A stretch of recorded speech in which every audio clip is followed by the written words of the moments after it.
இந்த குட்டி பையன் சாமிக்கு காசு வாங்குறதுக்காக ஊருக்குள்ள போய் ஒரு பெட்டி கடைக்காரர்கிட்ட ஏதாச்சும் வேலை இருந்தா கொடுங்கன்னு கேக்குறான். அவரு பின்னாடி இருக்கிற சாக்கடை அடப்பை எடுத்து விடுன்னு சொல்றாரு. இவனை கைய வச்சு குச்சியை வச்சு அந்த அடப்பனா எடுத்து விடுறான். இவன் வேலை செஞ்சதுக்கான கூலியை கேட்டா அவர் அந்த பணத்தை கொடுக்காம அவரு சாப்பிட எதையோ ஒன்ன தராரு.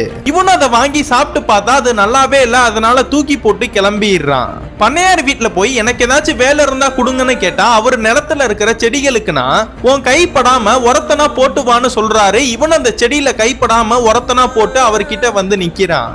இவன் கை பற்றக்கூடாதுன்னு ஒவ்வொரு காசையும் கீழே தூக்கி போடுறாரு. இவனும் ஒவ்வொன்னையா பொறுக்கி சாமிக்கு எடுத்துட்டு போறான். போற வழியில இவங்க அப்பா இவனை பார்த்துட்டு இவ்வளவு காசை வச்சுட்டு எங்கடா போறன்னு கேக்குறாரு. எனக்கு தெரிஞ்ச அண்ணன் சபரிமலைக்கு போறாங்க, அதனால அந்த சாமிக்கு நான் வேண்டிட்டு காசு தரேன்னு சொல்றான். இவ்வளவு காசை தெரியாத ஆள்கிட்ட கொடுத்தனா உன்னை ஏமாத்திடுவாங்க, நீ ஏன்ட்ட கொடு, நானே சாமிகிட்ட கொடுத்துறேன்னு இவர் சொல்றாரு. பார்த்தா அந்த வாங்கின காசை சாமி கிட்ட கொடுக்காம குடிச்சிட்டு வந்து வீட்டுக்கு வராரு. இதெல்லாம் பாக்குற அந்த குட்டி பையனும் கோவம் வந்து அவங்க அப்பாவை அடிக்க ஆரம்பிக்கிறான். அவங்க அம்மாவை தடுத்துட்டு என்னன்னு கேட்கும் போது நடந்த எல்லாத்தையுமே சொல்றான். அதனால அவங்க அம்மா கிட்ட இருக்கிற கொஞ்சம் பணத்தை கொடுத்து நீ சாமி கிட்ட போய் கொடுத்துட்டு வான்னு சொல்றாங்க. இவன் அந்த அண்ணனை கண்டுபிடிச்சு இவன்ட்ட இருக்கிற காசை கொடுத்து நீங்க சாமிகிட்ட கொடுத்துருங்கன்னு சொன்னா இவனும் அந்த காசை கோயிலுக்கு கொண்டு போகாம குடிக்க தான் எடுத்துட்டு போறான். ஒரு நாள் இந்த பையனோட ஸ்கூல்ல ரன்னிங் ரேஸ் காம்படிஷன்லாம் வைக்கிறாங்க. இதுல ஜெயிக்கிறவங்களுக்கு 1000 ரூபாய் பணம், அது இல்லாம ஸ்காலர்ஷிப் வேற தராங்க.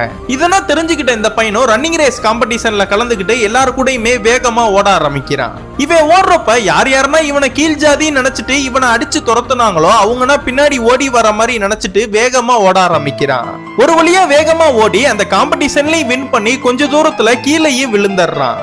இவனை யார் யாருன்னா தொட மறுத்தாங்களோ அவங்கன்னா இவனை தூக்கி தோல்ல வச்சு கொண்டாட ஆரம்பிக்கிறாங்க.